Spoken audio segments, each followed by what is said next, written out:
মধ্যপ্রাচ্যের ক্ষমতার লড়াই এখন আর কোনো আড়ালে নেই, তার রূপ নিয়েছে প্রকাশ্য রণক্ষেত্রে। এতদিন যে সৌদি আরব ইরানের ছায়াযুদ্ধ বা প্রক্সি হামলাগুলোর বিরুদ্ধে আড়াল থেকে লড়াই করত, তারা এখন যুক্তরাষ্ট্রের সাথে কাঁধে কাঁধ মিলিয়ে সরাসরি যুদ্ধক্ষেত্রে নেমে পড়েছে। আক্রমণের মূল নিয়ন্ত্রণ এখন যৌথভাবে তাদের হাতে।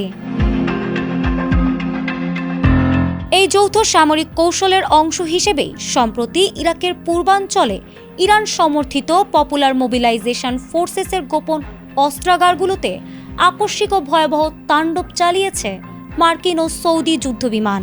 যৌথভাবে একের পর এক মিসাইল ছুড়ে প্রক্সি বাহিনীর লজিস্টিক ঘাঁটিগুলো গুঁড়িয়ে দিয়ে রিয়াদ ও ওয়াশিংটন তেহরানকে স্পষ্ট বার্তা দেয় যে ইরানকে আর এক চুলো ছাড় দেওয়া হবে না। যুক্তরাষ্ট্র ও সৌদির এই আকস্মিক হামলার পরেই ক্ষুব্ধ হয়ে ওঠে ইরান ও তার মিত্ররা। পাল্টা প্রতিশোধ নিতে গত ৭২ ঘণ্টায় মরুভূমির বুকে তারা চরম উত্তেজনা তৈরি করে।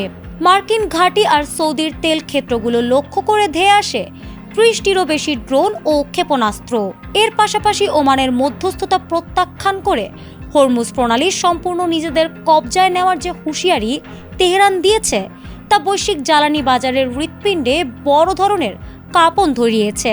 ইরান সমর্থিত বিদ্রোহীদের ছোড়া বুলেট যখন সৌদির জাহাজের গায়ে বিঁধছে, তখন রিয়াদের একটাই ভরসা, হোয়াইট হাউসের ওভাল অফিস।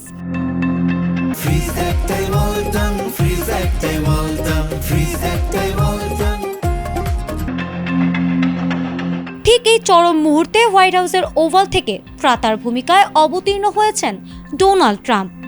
নিজের ঘাঁটি আর মিত্র সৌদির ওপর পাল্টা আঘাতের খবরে স্বভাবসুলভ আক্রমণাত্মক মেজাজে ট্রাম্প ইরানকে সরাসরি যুদ্ধের হুমকি দিয়েছেন। মার্কিন গণমাধ্যমের বরাতে জানা গেছে, ট্রাম্প সরাসরি তেহরানকে পিটিয়ে সোজা করার হুমকি দিয়ে বলেছেন, প্রক্সিদের কোনো হামলা আর সহ্য করা হবে না। এবার আঘাত আসবে সরাসরি ইরানের মূল ভূখণ্ডে। ওয়াশিংটনের ট্রাম্প এবং জেডি ভ্যান্সের সাথে সৌদির প্রতিরক্ষা মন্ত্রী প্রিন্স খালিদ বিন সালমানের জরুরি বৈঠক মূলত এই সুরক্ষা কবচেরই নীল নকশা।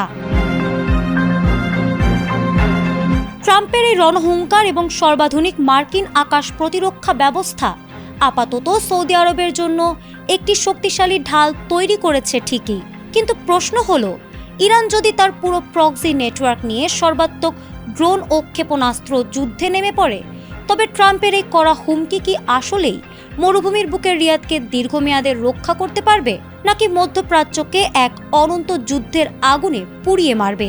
উত্তরটা এখন সময়ের হাতে। ফারহানা হক, ATN বাংলা।